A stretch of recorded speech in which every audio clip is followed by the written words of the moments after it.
El Destapabocas. El Destapabocas. Bocas. Presenta este bloque Préstamos en la Mano. El préstamo más rápido y sencillo.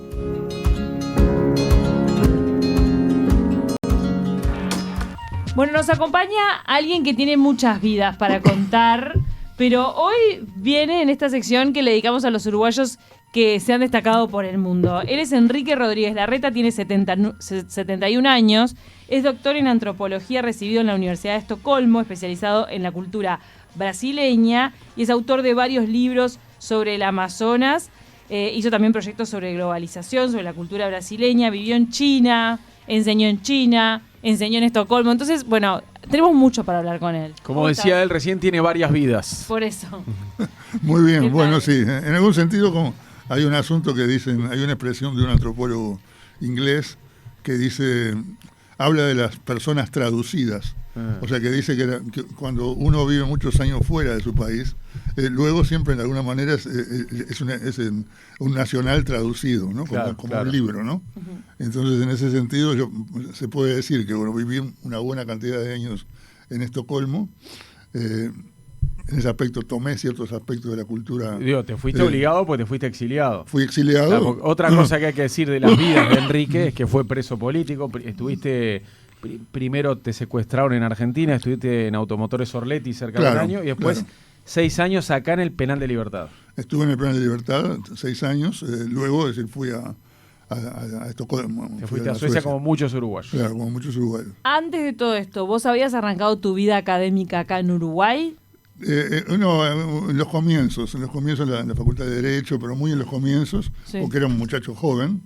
Y además, de hecho, bueno, fundamentalmente yo, me dediqué los primeros años, soy un poco hijo del 68, del movimiento del 68. Entonces, en definitiva, durante una buena cantidad de años de mi vida, el centro estuvo vinculado con la temática, digamos, del cambio social, de la revolución y todo lo demás. Luego vino una etapa, que fue la etapa europea, que fue el tema del conocimiento. Y sobre todo el conocimiento de otras realidades a partir de una puesta en cuestión de visiones demasiado abstractas del mundo. O sea, una cierta crítica a lo que serían ideologías o representaciones del mundo y el interés por conocer la realidad en forma directa. O sea, de ahí la elección de la antropología, como en definitiva se puede definir la antropología como la idea de ir a las cosas mismas. O sea, ir a ver la vida cotidiana, la realidad. O sea, ya, por ejemplo, si hablamos de países como Palestina o Vietnam o Taiwán o Ucrania hoy, es muy difícil hacer una reducción ideológica de lo que pasa en esos países. Es importante entender la complejidad y eso supone un conocimiento directo. Supone ir directamente a la historia y a la realidad de esos lugares.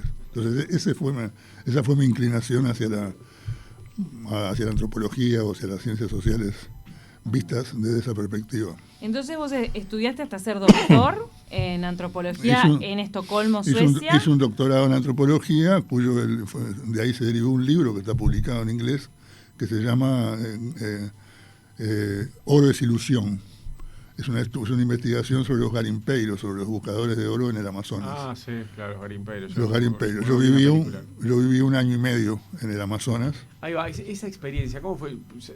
Sabemos de tus publicaciones sobre la selva amazónica, pero no sabíamos cuánto tiempo estuviste viviendo en la Amazonia. Estuve 1 año y medio haciendo trabajo de campo. ¿Y en qué zona de la Amazonia viviste? En la zona de Pará, el estado de Pará, en el medio del Amazonas. Bien, o sea, no estuviste entonces cerca de Manaos, digamos, estuviste más abajo. Estuve más al centro. Más al centro y más hacia el sur, digamos, un poco.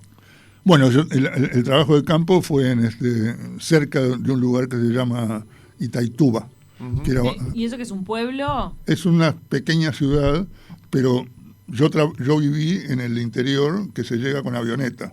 O sea, los garimpeiros se mueven en avioneta, abren claros en la selva y en definitiva la ciudad es una vía de avión, es una carretera, una ruta. Claro. Y las casas están construidas ahí en los alrededores. Yo en realidad en mi investigación de campo usé un seudónimo para ese lugar, le llamé Castelo de Sueños. O sea, Mirá, ¿en qué años Castillo fue de eso? Sueños. Castillo de Ay, Sueños. ya, ¿qué pasó? Sí, Entendió bien. todo en portugués. ¿En qué año fue eso? Eso fue en los años 80, 90. En los 90. En los 90, porque recuerdo justamente que estaba ahí en el trabajo de campo cuando vino el tema de la invasión digamos, el conflicto con Saddam Hussein, de los americanos con Saddam Hussein, fue en ese año. Más allá de tu experiencia con los garimpeiros, ¿estuviste conviviendo con comunidades indígenas? ¿Aprendiste a conocerlos? No en forma específica, es decir, estudié, por supuesto, y conozco muy bien lo que se llama la etnografía del Amazonas, o sea, es decir, es parte de mi formación profesional, estudié el tema Amazonas bastante en detalle, conocí, es decir, por comunidades indígenas, pero no escribí directamente, no tengo así trabajo de investigación, de publicación sobre comunidades indígenas. Sí, luego me orienté hacia otros aspectos de la cultura brasilera y escribí una biografía que tuvo mucho suceso, está publicada en portugués, que es una biografía de Gilberto Freire, que es considerado uno de los inventores de la cultura brasileña. Porque es interesante saber que hasta 1930 se consideraba la cultura brasileira, la élite brasileña consideraba la cultura como imposible porque la mezcla racial era demasiado grande. Incluso hay un famoso libro, es decir, Una raza triste, que era la idea de que la mezcla racial producía tristeza, es decir, y una situación de decadencia, que era imposible. Pero es lo contrario que uno piensa de Brasil, ¿no? Bueno, porque esa idea del Brasil como un país tropical, mezclado, y el mestizaje como una virtud, claro, eso lo desarrolló sobre todo Gilberto Freire. O sea, por ese motivo yo escribí esa biografía. ¿A vos te generó fascinación la cultura brasileña por eso, por la mezcla? ¿O por lo equivocado de lo que se sentía hasta el momento, esa visión equivocada que había hasta el momento? ¿Qué fue lo que te despertó a vos tanto interés? No, de Brasil? Me despertó interés sobre todo la diferencia con otras partes de América Latina que conocía, sobre todo con Argentina y Uruguay. Por supuesto, la cultura brasilera, es decir, en la parte, en la valoración del cuerpo, en la temática, digamos, el carácter no letrado de la cultura brasileña, la importancia fundamentalmente de la música, ese tipo de fenómenos evidentemente marcan un contraste. Ajá. Y supongo que de allí vino el interés en los comienzos. Y el entusiasmo ese por investigar la vida de los garimpeiros, ¿no? Esos buscadores de oro y de piedras preciosas en la selva amazónica. ¿Nació de vos? ¿Vos quisiste hacerlo o alguien te contrató para hacerlo? No, yo lo hice.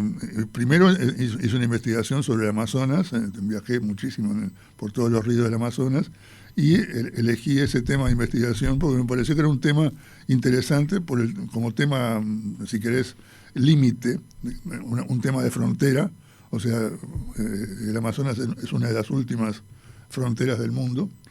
El choque con las culturas indígenas, el problema ecológico también, en ese momento estaba muy presente, y también la temática de la marginalidad en Brasil, porque los garimpeiros en definitiva son las personas más pobres del Brasil, o sea, porque salen del nordeste y se proyectan hacia el Amazonas en un sentido justamente a buscar una vida. Entonces, en ese sentido me pareció una temática interesante y justamente diferente a un tipo de estudio clásico centrado con las culturas indígenas. Ahora, en el momento de investigar, ¿te enfrentás a algunos actos de violencia? O sea, ¿esta gente puede llegar a ser violenta o no? No sé, uno se imagina gente que va a buscar oro, tal vez se siente muy observado por un antropólogo, un investigador. No, yo pienso que puede suceder. Yo nunca tuve ningún tipo de problema. Sí asistí a muchos problemas de violencia entre grupos, o entre personas, pero nunca tuve ningún problema yo. O sea, más bien, en realidad, en general, al antropólogo se le considera un poco como una persona de afuera, como un extranjero. Y en ese sentido, si no se intromete en los conflictos de la comunidad, si mantiene una cierta distancia, es perfectamente posible mantener una relación. En algunos casos es difícil si se trata de, por ejemplo, una guerra, claro, porque ahí hay temas éticos donde uno también tienen dudas y ser testigo o intervenir de alguna manera. Pero en este caso nunca tuve esa necesidad. Salvo que de repente te metas a hacer una investigación con una mafia, como le ocurrió a estos 2 hombres que fueron asesinados en la selva este año, ¿no? ¿Era una mafia? No me acordaba. Digo, era el británico y el brasilero, era un indigenista y un periodista, ¿no? Un periodista inglés. Exacto. Bueno, los mataron, pero claro,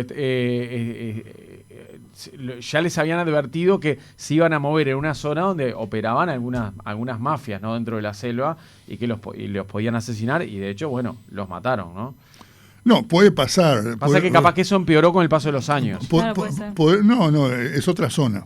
Es en la zona más bien para el lado de la frontera con Perú, es una zona que siempre ha tenido serios conflictos. Y después también hay que ver un poco cuál es la función del periodista. O sea, cómo el periodista opera y cómo opera el antropólogo. O sea, eso es también diferente. Por ejemplo, en el caso de este periodista inglés, él ya estaba centrado en ir a hacer una denuncia de determinado tipo de fenómenos. Entonces, bueno, eso ya supone, es un actor comprometido con un conflicto. Y la solución... El indigenista también estaba comprometido. El indigenista era parte, justamente, claro. apoyaba a ciertos grupos, entonces ahí, bueno, es decir, es una cuestión, en todo caso la podemos definir como política. Bueno, es decir, es el tipo de táctica que uno adopte para relacionarse con determinados grupos. Eso puede ser más inteligente o no. En este caso, el inglés vivía hacía varios años en Brasil y estaba casado con una mujer brasileña, vivía en Bahía, pero de todas maneras, bueno, en fin, puede haber determinadas... Claro, te metes en esa zona de la claro. selva, que aparte que no conoces, claro. y que sabes que hay grupos organizados claro. que se dedican a... Y además también la persona aparte de que se dedican a actividades ilegales, ¿no? Viven de eso, esos grupos, ¿no? Son actividades ilegales, por supuesto, en algunos ilegales, digamos, puede haber temas de drogas o ese tipo de tráficos, y también puede haber ilegalidades que son discutibles también. Porque hay que tener en cuenta que en algunos casos hay un conflicto entre lo que puede ser la política del Estado, por ejemplo, en materia ecológica, y lo que son las necesidades locales de determinadas personas que pescan, claro. En fin, hay que destruyen la naturaleza, pero que en definitiva también es una economía. De ellos. Es una economía de subsistencia, si querés. Entonces ahí eso también genera conflicto. Enrique, vámonos rápidamente, porque nos vamos a quedar sin tiempo, a Shanghái. Dale. Estábamos en la selva. Después de la selva de Brasil, ¿cómo fue que llamó tu atención China para irte a trabajar allá?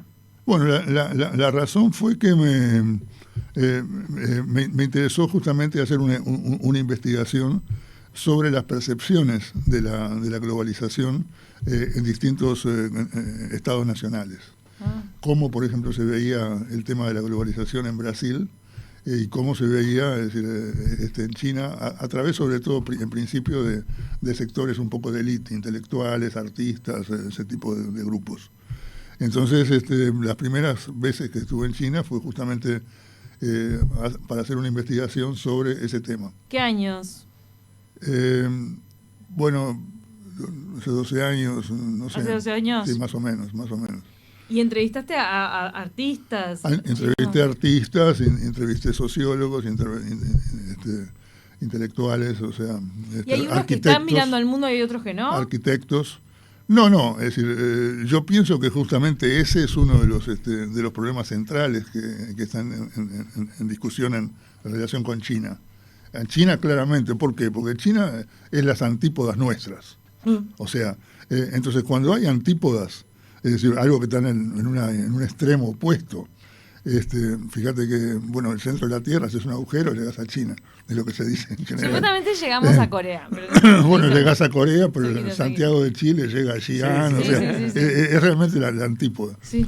Entonces, en las antípodas, la única forma de controlar ese tipo de realidad es a través de estereotipos.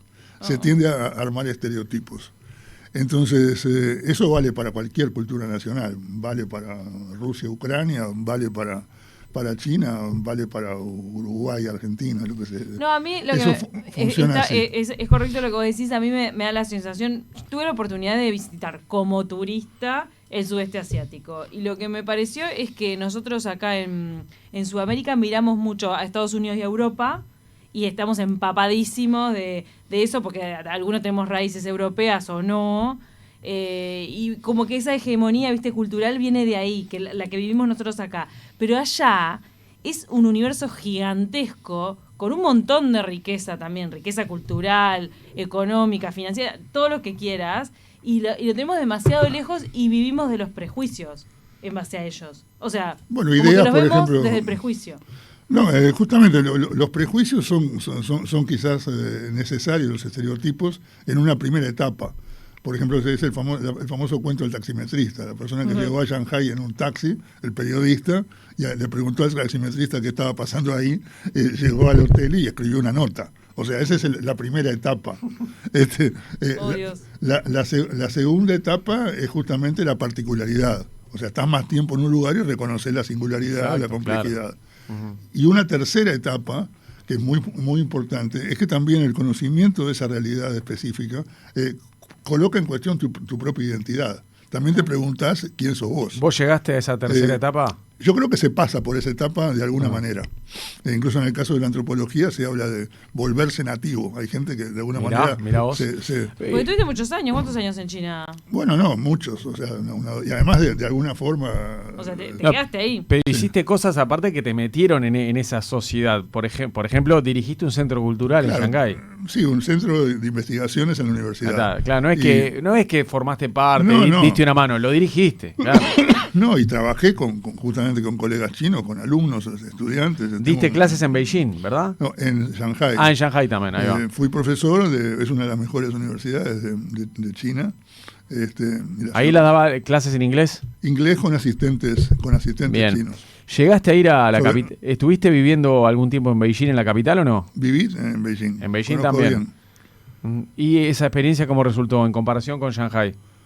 Bueno, son lugares diferentes. En general, los chinos dicen, y también incluso en el exterior, de que si querés conocer la China milenaria, tenés que ir a Xi'an, que fue la primera capital central de China, y bueno, están los famosos terracotas, las esculturas de terracota, ese tipo de historias. Sí. Pero es un lugar muy antiguo, o sea, con muchas dinastías chinas pasaron por allí, del 600 y antes incluso después de Cristo. Y el segundo momento es Pekín, Pekín sería es la China medieval, o sea, por el 1400, por allí que aparece Pekín como ciudad importante. Y luego, es decir, Shanghái, que es un poco la modernidad china. La urbe hiperpoblada. La urbe occidental, occidentalizante. Y muy centro financiero, ¿no? Sí, centro financiero. Bueno, sintetizándolo, o sea, Shanghái es una de las grandes ciudades del mundo. Sí, sí. Y debe ser una de las 3 más pobladas del mundo, de una de las 3 o 4 más pobladas. Sí, es la más poblada. La ciudad más poblada ya. Después de Chongqing, que es una ciudad china menos conocida, pero que tiene una enorme población y es muy importante también. Nos quedamos sin tiempo, pero ¿sabes que me vino una curiosidad como re cotidiana? Y es como, dale, habiendo tanta gente en una ciudad, ¿vos vivías en un cosito chiquitito o vivías en un apartamento que tenía espacio? No, yo vivo todavía, tengo un apartamento en el centro de Shanghái, un apartamento más o menos como un apartamento de aquí de los normal. Como uno se imagina que ¿vas seguido o no? Ahora no he vuelto, pero mantengo los contactos. Mantenés los contactos y tenés el apartamento. Claro, pasa que después de la pandemia no volviste y como que por ahora no da para volver mucho, ¿no? A China. No tenés ganas. Veremos, tengo ganas, pero vamos a ver un poco. Tenés ganas. Claro. Actualmente, bueno, después de la pandemia, inmediatamente las variables para viajar han sido complicadas, porque están los precios de los aviones, China se sigue aislando muchas veces, cada vez que aparecen algunos casos. Hay casos. Toman medidas. Ha cambiado también coyunturalmente, no sé si a largo plazo, pero ha cambiado el mundo. Porque en definitiva la China en la que yo estuve trabajando hasta hace unos 2 años, hasta antes de la pandemia, era una China globalizada, es decir, una situación incluso donde la globalización era el centro en términos de circulación humana y de mercaderías, y luego ahora estamos en una situación de preguerra fría o de guerra fría ya, porque la situación de Rusia también afecta a la situación china. Entonces, posiblemente eso modifique ciertas Cuando se políticas. firme el Tratado de Libre Comercio con China, si algún día ¿Lo llamamos? hay que llamar a este hombre. A Enrique Rodríguez Larreta. Bueno, Un placer hablar contigo. Incluso, bueno, hasta nos quedamos cortos de tiempo Sí, porque sí. hay mucho por hablar. Mucho más por hablar. Bueno. Es para hacer más entrevistas sobre tus otras vidas también. Gracias, Enrique. gracias a ustedes, fue muy bueno conversar. Chao.